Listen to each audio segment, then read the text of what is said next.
Hello, my name is Owen, and welcome to my reading goals for 2026. I'm going to go over my reading plan, go over some of the things that I want to achieve in 2026. It's always a very exciting time of year, a very optimistic time of year where we're looking ahead and firstly trying to predict how my year is actually going to go reading wise, because usually wildly inaccurate. I usually say I'm going to read a specific 10-book series and I actually don't even get to it at all.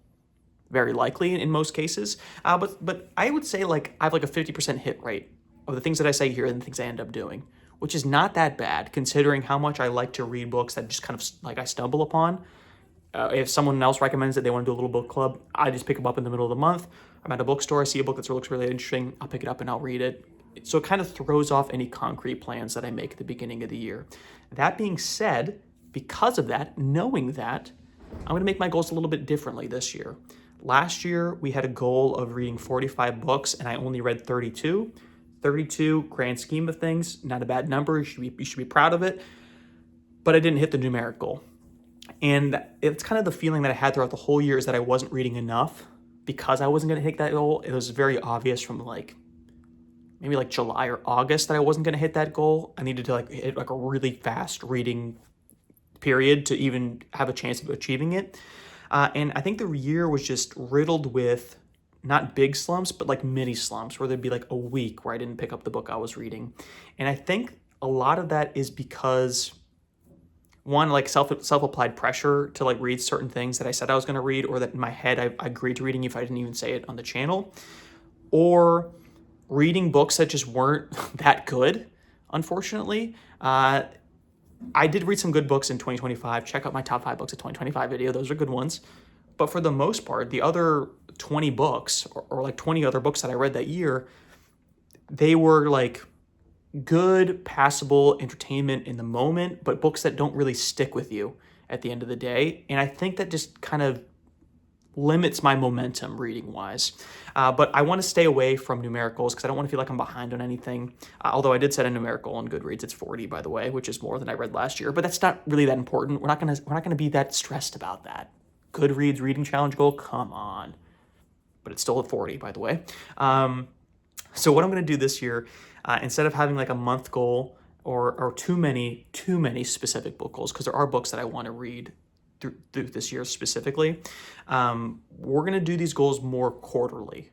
Not necessarily in the sense that like I want to do each goal like within the span of the 3 months quarter, but I want to do at least 4 more generic, or not 4 generic goals in chunks of 4. And you'll see what I'm talking about, and obviously the title of the video, one of these things is reading classic books. So it's not reading 1 book a quarter, although it might be that. It's reading 4 classic books in 2026. And that gives me kind of the breathing room to not feel like I have to read 1 classic book a month, which I feel like is something that I would say, like I'm going to read 1 classic book a month and like 12 classics. And I guess diving straight into the classics, the reason why I want to read a classic, or I guess the first reason, the downsides of reading a classic, why it's hard, why it has to be a specific goal, is because we all know classics are harder to read. They're slower, they're denser, and they require a lot more mental brain power. So certainly, I think if you try to read 12 classics in a year, unless like you've already trained your brain to do that, it'd be very tough. It'd be very tough for me, considering I read like 1 classic last year. But I do want to read classics, not because it makes me seem smarter than everybody else, and you could brag to your friends if you read the classic, but legitimately, like some of the most profound reading experiences I've had, the books that stick with me a lot are a lot of the times classics. That's not to say it's only classics. Some of my favorite books of all time are not classics. It's modern literature, modern fantasy, modern literary fiction. But classics, like I think of The Count of Monte Cristo, which was my book of the year in 2023. I think of East of Eden, which would have been probably my book of the year 2 years ago. If I didn't read it in like December, I'm like, come on. But that was a great book, and that's a great book that I recommend to a lot of people, that I really think about sometimes, and that I'm probably going to reread this year even possibly, which I guess would screw up my rule of 4 thing. But anyway, maybe in the future, maybe not this year, maybe next year, who knows. But these are books that really stuck with me, and I think the thing about classics is, like, we have this aversion to them because like they were forced down our throats during school, which I completely get, right? But we're achieving the part, or at least social media is portraying that we've achieved the point where like people are reading for fun again, and they're reading like obviously a lot of like the lighter stuff, like the TikTok books and stuff like that, which I don't have. Some people have like a super negative opinion about it, that it's just like slop reading, which like maybe it is like lighter fare, but like it's no different than if it is really like junk writing, which I don't know, I don't read all of it. If it's really that junk, like it's not worse than watching a TV show. Like it's just not. Like it can't be the worst book that you read like isn't more harmful to you than any kind of other media that you're consuming. Like there's no way that reading a poor quality book is worse than you than scrolling on TikTok. You know what I mean? So like, and some people are like, it's like reading is reading, right? And I kind of subscribe to that theory a little bit. Like at least you're doing it at all. But that being said, like if we got to the point where we're reading in general, we're reading these books. So there's something special about reading a classic book that's kind of been vetted by generations before us. I think there's something cool about that. Maybe that sounds a little bit pretentious, I don't know.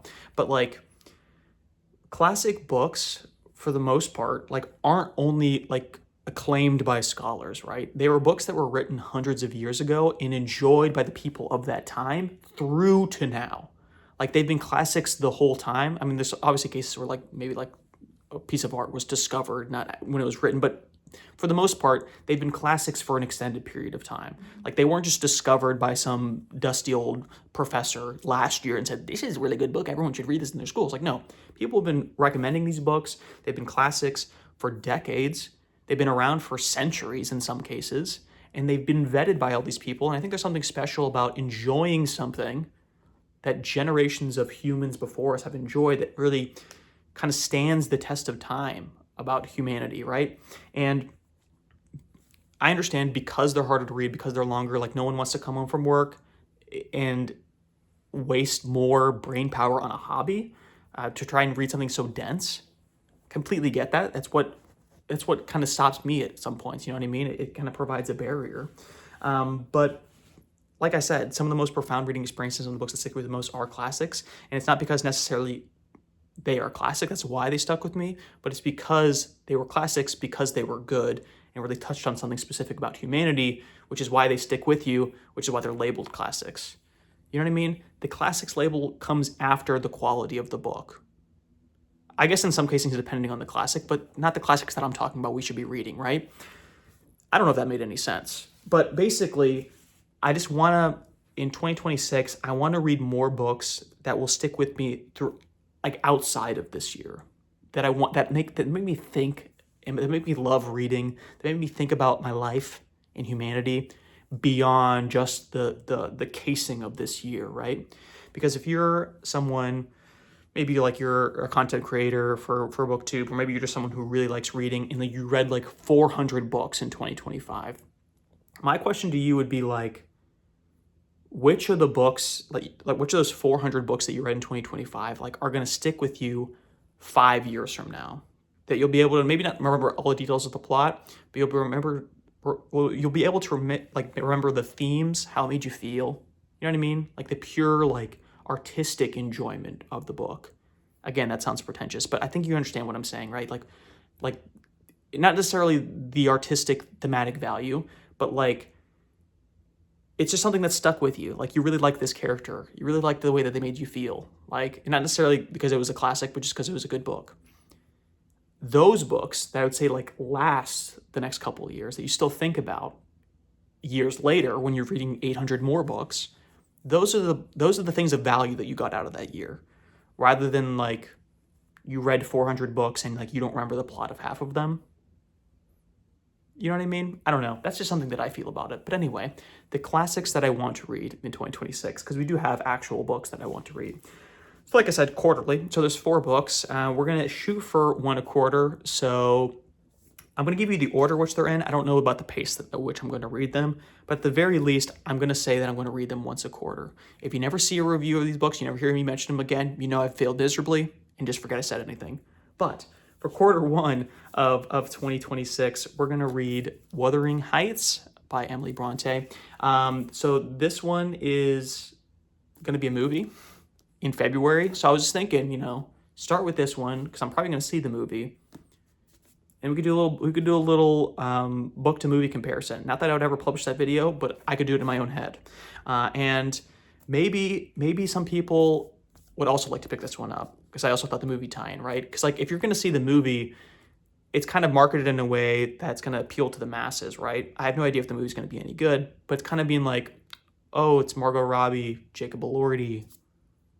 We could get a lot of people in here. Maybe we should read the classic novel first to see if it's any good. I'm sure it is good because it's classic, but also be an interesting point of comparison because I know people are already hating on the movie adaptation because it's not faithful to the meaning and themes of the book, but we're going to find out for ourselves. So I'm going to read Wuthering Heights. The next book I want to read is by Dostoevsky, Crime and Punishment. This one just jumped out to me on the shelf of a bookstore, so I bought it, and it was only $9, which I feel like paperbacks used to be cheaper, but I've also seen them more expensive, so I'll take $9. And then the next two are classics that I tried to read, but then I found out I wasn't ready for them, which is another interesting thing about classics that I could go into extended length, but I won't go into it at length. I'll go into it at short. Sometimes classic books, if you read them and you put them down because you're bored or you don't get it, sometimes it doesn't mean that it's bad. It means that you're just not ready for it. Especially a book like this, Moby Dick, because this is like the classic, or one of the classics where everybody talks about it's a classic. And I read it, I didn't get it, I wasn't enjoying it, and I'm convinced it was a me problem, that I wasn't ready for it. Too young, too stupid, too ugly. But now I'm handsome and now I'm smart. So I'm going to try it again later this year. We're going to see again. Maybe I'll still fail, but regardless, I want to try again. I think it's been 3 years since I tried to read this, and I feel a lot older since then. But we're going to try again, Moby Dick. And then finally, another book that I started and didn't finish. We're going to try to read War and Peace by Tolstoy. This book, when I tried to read it, I tried to do the chapter a day thing. I thought it was a unique idea that I heard somebody say, where it's like, if you think you're gonna have trouble reading War and Peace, read a chapter a day, so it kind of lives with you in your everyday life, and like however many days later, like 200 days later, like you finish the book, it's like, oh, it was a part of my life for so long, I love it so deeply. I just found I couldn't remember who was talking to each other when I did that, so I kind of lost interest. I think I got like 60 pages into it, which was like 26 chapters. So I read it for 25 days, which is a decent amount of time, but considering you only got 60 pages in, not that impressive. But War and Peace will be the last classic I attempt to read this year. And that's basically it for classics. That's my goal for that. Moving on to some other goals. These are like a little bit less vague. I don't really have specific books attached to them yet, but I want to read new releases, 2026 releases. I'm going to set that also as a quarterly goal. So four new releases this year. I think I got around 4 last year. Actually, I think I might have hit 4 exactly because I read the new Emily Henry book. I read the new Taylor Jenkins Reid book. I read The Devils by Joe Abercrombie, and then I read Buckeye. Although I don't know if did Buckeye come out in 2025 or was just talked about a lot in 2025? I think it came out in 2025, but I think that was the 4 new releases, and I enjoy doing that. I think it keeps you kind of in the modern conversation a little bit. Not that I debate with people, but it's interesting to know, like, to have your pulse on what's coming out that's new, especially a book like Buckeye where people are saying like it's the book of the year. I like to read those every once in a while if the description sounds interesting enough, just to see what people are thinking is really good. I thought the book was okay, by the way. And then other than that, I would like to, this one's kind of a strange one. I'd like to do one reread a quarter. So at least 4 rereads. I can see myself doing a lot more because I was like looking at my shelf when I was home at my parents' house for Thanksgiving and like saw so many books. And I'm like, oh my gosh, this is one of the greatest books of all time. So I just took them and I brought them back here.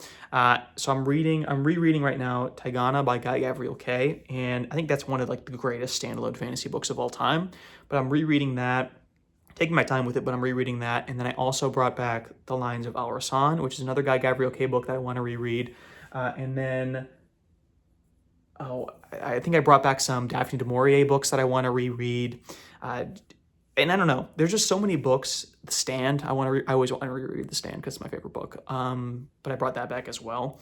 There's so many books that kind of back to what I was saying about the classics, right? That kind of stick with you. And I feel like sometimes I don't want to reread them because I feel like I'm wasting time because there's so many books that I haven't read. And like, what if I could discover a new favorite book if I just read the new one? But it's also like, if these books are sticking with me, like, I feel like almost I owe them a revisit because it'll be fun for me because I already know it's great. And like, I kind of get to reignite that passion for that specific book rather than just being like living in my head and infecting my personality. I could bring it to the forefront of my brain and re-experience it all over again. 'Cause especially like all these books, like, it's been years since I reread them. Especially like Taigana, I think I read that when I was in high school. So it's been so long. So it got to the point where it's like I remembered the overarchingness of that story. I remember like how it made me feel and how devastating it was and how profound it was at some points. But the actual plot points themselves, like, I completely forgot them. So it's kind of, I'm enjoying the plot, I'm enjoying the ride, while also because I know what the story's about overarching, I could enjoy the themes more deeply, if that makes sense. Really, just a great fantasy book. Really spectacular. I forgot how much I like Guy Gavriel Kay, and considering I only read 2 of his books is crazy to me because of how much I like those 2 books. But yeah, so classics, 1 1/4, new releases 1 1/4, and at least 4 rereads. And then other than that, I'm going to keep it fast and loose for my goals for 2026. I have a lot of fantasy books that I want to read. Fantasy is usually my most read genre by far. I think last year I read like 13 or so fantasy books of my 32. The rest are mostly literary fiction. I wouldn't be surprised if that number is increased, even though I'm really trying to read all kinds of genres, just because I have the sequel First Law trilogy by Joe Abercrombie. I got that for like my birthday, and I kind of have to reread the original First Law trilogy to get there, so that's 3 more rereads and then 3 more fantasy books. But we'll see if I do that or if I just jump straight into the sequel trilogy. And then I also got the last, the Fitz and the Fool trilogy by Robin Hobb. But to read those books, to finish out Fitz and the Fool story, I have to read the Rainwild books, which I think is 4 books. So that would be, if I did all of those, that'd be 7 books for Realm of the Elderlings this year, which I don't know if I'll get that far. Maybe I'll just read Rainwild this year or a couple Rainwild. And if I did Joe Abercrombie, that's 6 more fantasy books. That's 13 just in books that are already on my shelf that I'm not necessarily like really prepared to jump into just yet. And then we also have Hyperion, the sci-fi novel I bought a couple months ago. We have the David Sedaris book that I bought that I believe is nonfiction. I don't actually know what it is about, but I just heard he's a funny writer, so I picked up one of his books. And yeah. Oh, I guess another quarterly goal I was going to say, I want to read nonfiction. At least 4 nonfiction books. I think I read 3 nonfiction, so I was close last year to a goal that I'd set that I made up this year. But I already read one. I finished the audiobook of The Big Short, which I don't know if you've seen the movie. Great movie. Fantastic audiobook. It's about the 2008 financial crisis and the financial tomfoolery that caused that, and kind of the greed of specific sect of Americans that really caused this huge global financial crisis just by their own greed and by making up rules to earn themselves money. Really fantastic book. The version I heard was narrated by the author. He was a great audiobook narrator, by the way. But it's just really interesting how that all unfolded, like how technical it is, but how he explains it so simply. And I guess it helps if you've seen the movie too, because they also are clever in how they explain like these really dense financial topics to you, and a great cast in that movie as well. So check out the movie at the very least, but I thought the book was fantastic, if not better than the movie, because it's a true story. So I kind of already knocked out one of the nonfiction books, and then I just kind of want to read a couple more throughout the rest of the year. So only 3 more. It's already January. So I expect that wouldn't be a problem at all. So really, we have classics, rereads, nonfiction. I feel like there's another one that I said. Oh, new releases. So 16 books, easy peasy, and the rest of the 24 we're going to make up as we go. So we'll see how that goes. But those are my goals for 2026. It's focused, but it's also somehow unfocused. I talked, but somehow I didn't say anything at all. But really, the main thing I want to talk about was these classic books. These are the 4 that I'm going to read. Read the same ones, read different ones. I don't care. Read none of them. Who knows? I'm just a guy spitballing here. But expect to see my reviews of these books as I finish them, if I succeed in anything I said at all. Overall, excited for 2026. I think it's going to be a great year. Hope it's a great reading year. And be sure to like and subscribe if you like the video and you want to see more like it in the future. And as always, thanks for sticking around. I hope you're going to stick around for another year, 2026.